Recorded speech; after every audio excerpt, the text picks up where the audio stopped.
السلام علیکم ورحمۃ اللہ وبرکاتہ۔ بھائی صاحب کیسے ہو؟ خیر خیریت؟ ٹھیک ٹھاک۔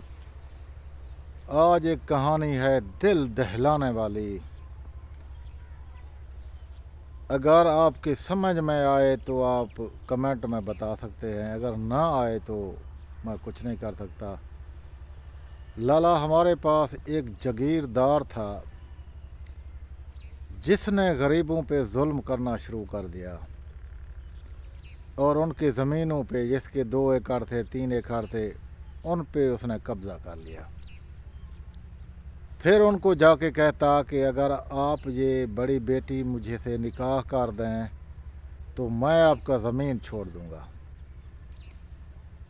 تو وہ بیچارہ کمزور تھا، نہ کسی کی بات سنی جاتی ہے۔ ویسے بھی ہمارے جو سسٹم ہے نا، آپ کو پتہ ہے کیسے ہے۔ تو اس نے پہلی شادی کی، اس کا نمبر لگ گیا۔ پھر اس نے اور غریب کے زمین پہ قبضہ کیا۔ اس کے اپنا بھی ادھر تقریباً 1400 ایکڑ زمین تھا۔ پھر دوسرے ایسے تھے جو 3 ایکڑ 4 ایکڑ والے پہ قبضہ کیا اور اس سے بھی بیٹی لی۔ 2 شادیاں ہو گئے جاگیردار کے۔ کچھ عرصہ آرام کیا، پھر تیسرے آدمی کے رقبے پہ قبضہ کیا، اس سے بھی لڑکی لی، اس کے 3 شادیاں ہو گئے۔ پھر چوتھا بھی ایسے کیا، 4 شادیاں اٹا ٹائم اس نے 1 سال میں کر لی، زور اور جبر اور جوش سے۔ یہ اس کا مکان ہے، آپ دیکھ رہے ہوں گے، اور 1400 ایکڑ ہے اس کا۔ سر پھرا انسان تھا، اس کا ایسے سمجھو کسی پہ تک فلک نہیں پڑتا تھا۔ پہلی بیوی، دوسری بیوی، تیسری بیوی اور چوتھی بیوی۔ بیویوں نے کہا کہ ہم ایک کمرے میں بیڈ میں سوتے تھے، اور خان جو ہمارا تھا وہ ایسے سمجھو علیحدہ کمرے میں سوتا تھا۔ وہ ایسے سمجھو بلاتا تھا ایک کو، جو اس کو پسند آتا تھا وہ رات اس کے ساتھ سوتا تھا، صبح نہاتا چلا جاتا، اپنا کاروبار تھے۔ ایسے چلتا رہا۔ ایک لڑکی نے کہا کہ میرا نمبر 3 مہینے سے نہیں لگا۔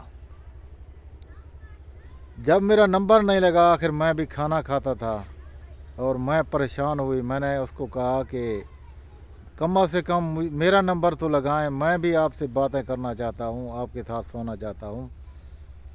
لیکن اس نے کچھ نہیں مانا۔ چلتا رہا، سلسلہ تھا۔ 3 عورتوں کو ایک ٹائم بچے پیدا ہو گئے، پیٹ بڑے ہو گئے، اور ایک جو تھا وہ بیچاری اس کے قریب بھی نہیں جاتا تھا، وہ بڑا پریشان تھا۔ آخر اس نے کہا کہ یا مجھے چھوڑ دو یا جو ہے نا میرا ٹائم دو۔ تو اس ظالم نے کیا کیا، اس کے بال کاٹ دیے،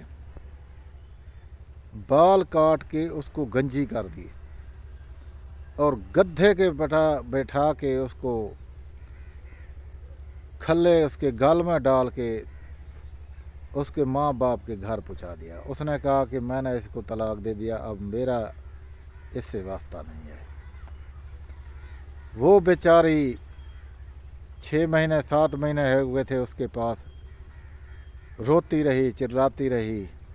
اس نے کہا میرا کیا قصور ہے؟ اس نے اپنے ماں باپ کو کہا اور لوگوں کو کہا، سب لوگ مل کر اس پہ ہنسنے لگ گئے۔ وہ پریشان ہو گئی۔ اس نے کہا کہ میرا بھائی چھوٹا تھا، اس کے پاس موبائل تھا، میں نے آپ کا یوٹیوب چینل دیکھا اور آپ کا نمبر جیسے دیکھا، میں نے اس کو کہا یہ نمبر مجھے ملا دو، یہ سفید داڑھی والا انکل ہے، ہو سکتا ہے اس کے بعد سے میرا کام چل جائے۔ تو اس نے دیا لوکیشن، میں اس لوکیشن پہ پہنچا۔ لیا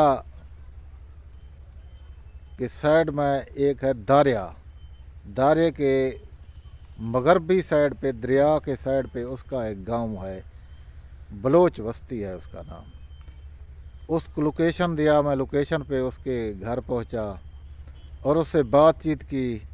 تو اس نے عجیب بات کہی، اس نے کہا کہ انکل میرے بال ابھی 3-4 انچ کے ہو گئے، میں شیمپو وغیرہ لگا رہا ہوں، تمہیں واسطہ اپنے اللہ کا ہے، مجھے یہاں سے لے چلو